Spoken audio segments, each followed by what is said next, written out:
ప్రభునేసు నామములో అందరికీ వందనాలు. శుభోదయం. యేసయ్య మాట అని ఈ కార్యక్రమాన్ని వీక్షించడానికి ప్రేమతో నేను మిమ్మల్ని ఆహ్వానిస్తున్నాను. ఈ దినము మత్తయి సువార్త 24వ అధ్యాయము 23వ వచనం నుండి 28 వచనాల వరకు ధ్యానించుకుందాం. ఆ కాలమందు ఎవడైనను ఇదిగో క్రీస్తు ఇక్కడ ఉన్నాడు, అక్కడున్నాడు అని చెప్పినెడలా నమ్మకుడి. అబద్ధపు క్రీస్తులను, అబద్ధపు ప్రవక్తలను వచ్చి సాధ్యమైతే ఏర్పరచబడిన వారిని సహితము మోసపరచుటకై గొప్ప సూచక క్రియలను, మహత్కార్యములను కనుపర్చెదరు. ఇదిగో ముందుగా నేను మీతో చెప్పి ఉన్నాను. కాబట్టి ఎవడైనను ఇదిగో అరణ్యములో ఉన్నాడని మీతో చెప్పినను వెళ్ళకుడి, ఇదిగో లోపల గదిలో ఉన్నాడని చెప్పినను నమ్మకుడి. మెరుపు తూర్పున పుట్టి పడమటి వరకు ఎలాగూ కనబడునో అలాగే మనుష్య కుమారుని రాకడయు ఉండును. పీనుగు ఎక్కడుండునో అక్కడ గద్దలు పోగవును. ప్రియదేవునికి బిడ్డలారా, చాలా శ్రేష్టమైన విషయాలు ప్రభువైన యేసుక్రీస్తు వారు ఇక్కడ మనకు నేర్పిస్తూ ఉన్నాడు. ఈ అంత్యకాలములో భ్రమపరిచే ప్రజలు, భ్రమపరిచేటటువంటి నేనే క్రీస్తు అని చెప్పే వ్యక్తులే కానీ, అబద్ధ ప్రవక్తలు కానీ విపరీతంగా బయలుదేరి ఇక్కడ ఒక మాట మీరు చూస్తున్నాం. ఏంటంటే సాధ్యమైనంత వరకు ఏర్పరచబడిన వారిని కూడా వారు మోసం చేస్తారు. అవును, పై భాగంలో మనం చూసాం. ఏర్పరచబడిన వారి నిమిత్తం ఆ శ్రమ దినాలు తక్కువ చేయబడింది. అంటే శ్రమలు తప్పించుకొని వచ్చిన క్రైస్తవ విశ్వాసి అబద్ధపు క్రీస్తు, అబద్ధపు ప్రవక్తల దగ్గర పడిపోతారు. చాలామంది ఇదిగో ఇక్కడ యేసే ఉన్నాడు, ఇదిగో అక్కడ యేసు, ఇదిగో వీళ్ళు చెప్పే మాట నిజము, ఇదిగో వాళ్ళు చెప్పే మాట నిజం అని చెప్పినప్పుడు విశ్వాసులు ఈరోజు పరుగులు ఎత్తుకుంటూ వెళ్ళిపోతూ ఉన్నారు. దేవుని వాక్యం చదివి ఏదైతే మనము నమ్ముతున్నామో, వింటున్నామో దాని మీద మనం కట్టబడి ఉండాలండి. యూదా అంటున్నారు, మీరు విశ్వసించు అతి పరిశుద్ధ దాని మీద మిమ్మల్ని మీరు కట్టుకోవాలి. యేసుప్రభు వారు అంటారు, ఈ నా మాట విని వాటి చొప్పున చెయ్యగలరు. కానీ ఇక్కడ ఎవరు ఈ అబద్ధ క్రీస్తు, అబద్ధపు ప్రవక్తలు అంటే ఏర్పరచబడి దేవుని రాజ్యము కొరకు ఎన్నుకొనబడిన ప్రజలను మోసగించువారు. నా ప్రియ సహోదరి, నా ప్రియ సహోదరుడా, నువ్వు ఏ సంఘానికి వెళుతున్నావో అబద్ధ క్రీస్తు వచ్చినప్పుడు ఆ సంఘాన్ని మాన్పిస్తాడు.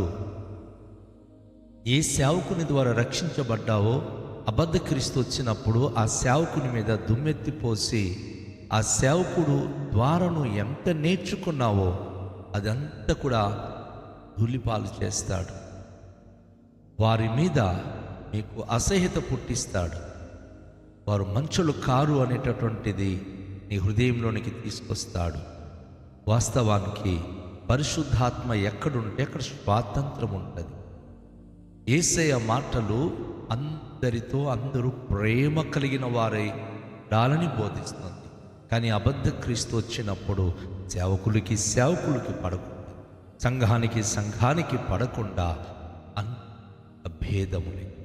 అందుకే యూదా తన పత్రికలో అంటాడు, అంత్య దినముల్లో అనేక మంది అబద్ధ ప్రవక్తలు వచ్చి వారు చేసే పని ఏమిటి అంటే అనేక మందికి అవంతరాలు కలిగిస్తారు, అభ్యంతరాలు పలికిస్తారు, లేనిపోని దూషణ మాటలు మాట్లాడిస్తారు. నా సహోదరి, సహోదరుడు, ఆ దినాల్లో మనం ఇప్పుడు ఉన్నాం.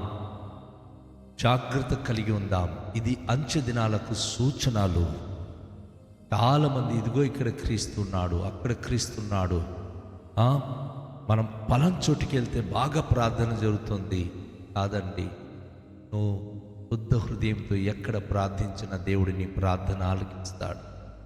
చాలామందికి ప్రార్థన గురించి అని చెప్పి, చాలామందికి మంచి వాక్యం అని చెప్పి ప్రజలు అనేక మంది ఇటు అటు భ్రమసి పరిగెత్తుకుంటూ వెళుతున్నారు. అది దేవునికి నచ్చిన పని కాదు. నువ్వు ఎక్కడున్నావో ఆ స్థలములోనే పరిశుద్ధ గ్రంథాన్ని హత్తుకొని దేవుని జీవవాక్యము చదువుకొని ఆ వాక్యం మీద లక్ష్యం ఉంచితే అది నీ జీవితానికి ఎన్నో మేలుతో నింపుతుంది. పేతురు భక్తుడు యేసయ్య మాట విన్న తర్వాత ఆయన తన పత్రికలు రాస్తూ, స్థిరమైన ప్రవచన వాక్యం మనకున్నది, తెల్లవారి వేకువ చుక్క మీ హృదయంలో ఉదయించు వరకు ఆ వాక్యము చీకటి కలిగిన చోటున వెలుగిచ్చు దీపమైనట్టున్నది, దాని యందు లక్ష్యముంచినడల మీకు మేలు. ఈరోజు ప్రతి క్రైస్తవ విశ్వాస జీవితానికి పేతురిచ్చిన హెచ్చరిక ఏమిటంటే, మీ చేతికి ఇవ్వబడిన ప్రవచన వాక్యము గ్రంథము చదివి దాని మీద లక్ష్యం ఉంచండి. ఆ వాక్యం మీద లక్ష్యం ఉంచండి. ప్రజలు చెప్పే మాట కాదు, ఇదిగో ఇక్కడ దేవుడున్నాడు, అక్కడ దేవుడున్నాడు, ఇక్కడ గొప్ప కార్యం జరుగుతుంది, అక్కడ గొప్ప కార్యం జరుగుతుందంటే పరుగులెత్తి వెళ్ళమక్కండి.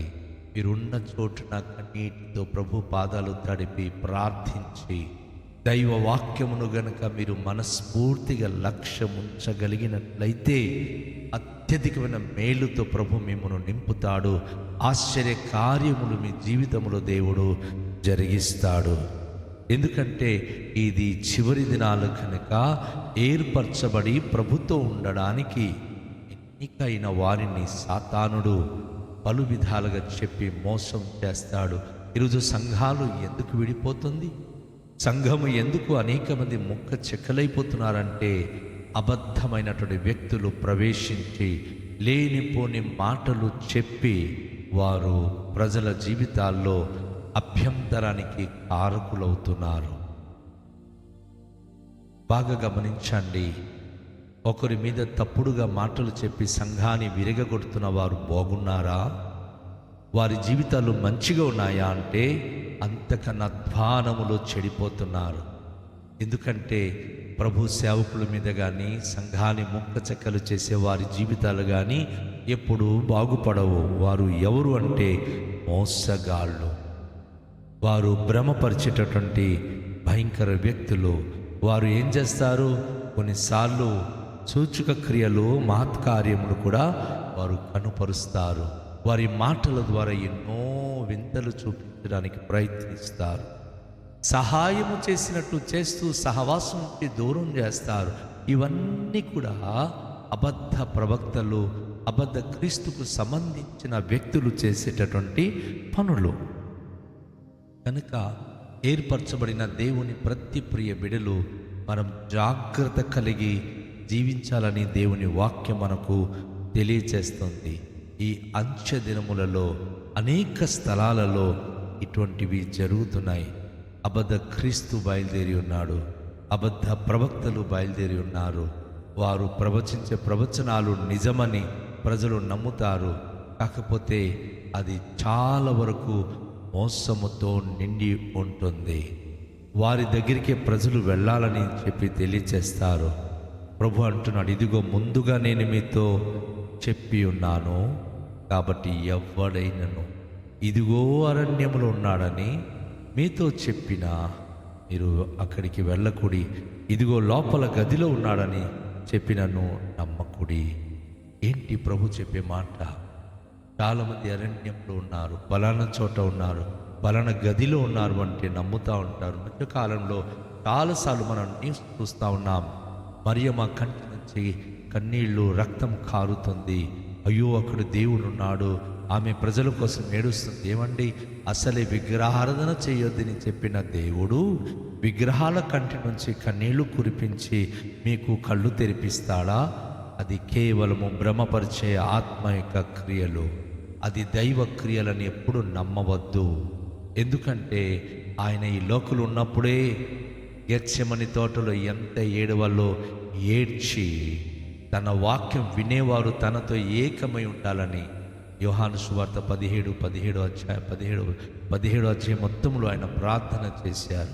మన కోసం ఆయన కన్నీళ్లు కార్చి చెమటోర్చి రక్తముల తన చెమట కారిన ఆ ప్రార్థన సిలువ ఎక్కే ముందు ఆయన మనందరి కొరకు చేశారు. మనము తన సత్యమందు నిలిచి ఉండాలని, తన వాక్యమందు నిలిచి ఉండాలి, వాక్యం నుంచి తొలగిపోకూడదు అని ఆ దినాన ఆయన చేసిన ప్రార్థన.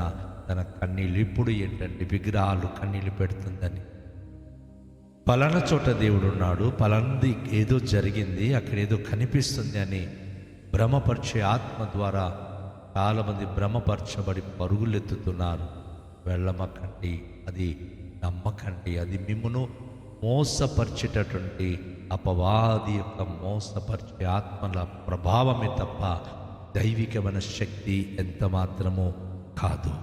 మెరుపు తూర్పున పుట్టి పడమటి వరకు ఎలాగూ కనబడునో అలాగే మనుష్య కుమారుని రాకడా ఉండును.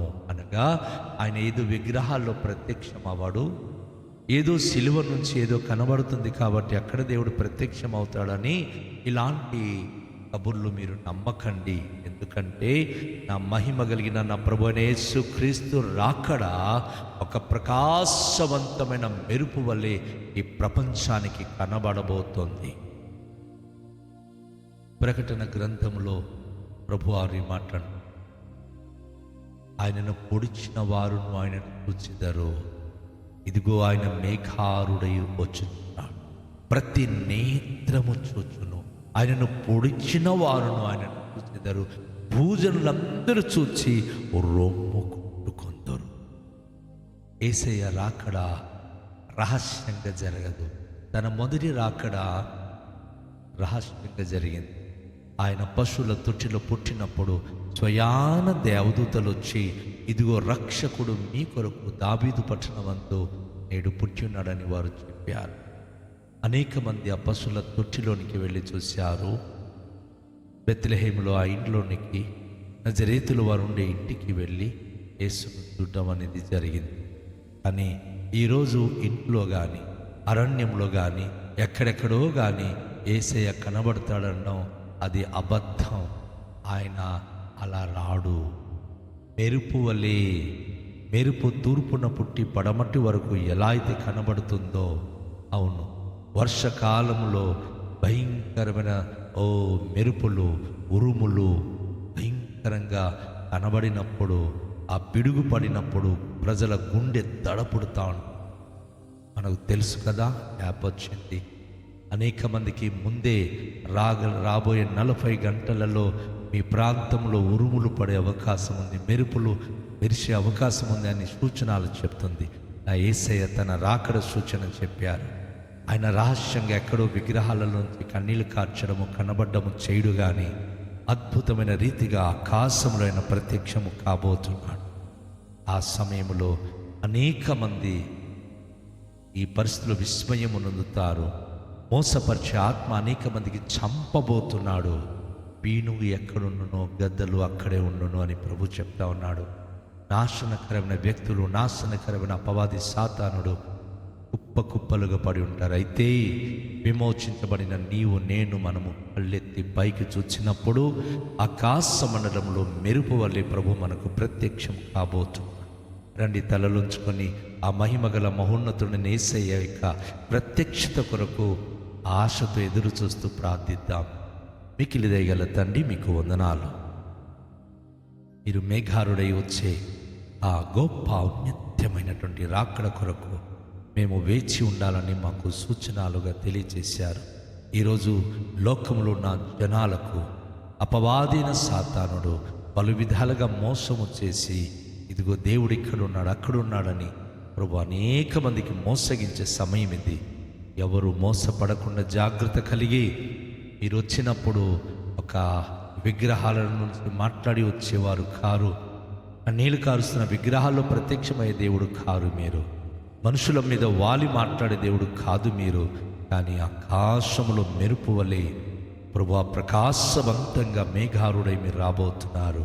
ఆ మహిమగల ప్రత్యక్షత కొరకు మేము కళ్ళారా చూసి మీ రాజ్యములో ఎత్తబడడానికి మమ్మను సంసిద్ధపరిచి లోకంలో మోసగించబడకుండా మోసకరమైన ఈ లోకం నుంచి మీ రాకడకై స్వాగతిస్తూ సన్నద్ధులై ప్రభువైన మెలకుత కలిగి జీవించే భాగ్యం అనుగ్రహించుమని యేసు నామంలో ప్రార్థిస్తున్నాము తండ్రి, ఆమేన్.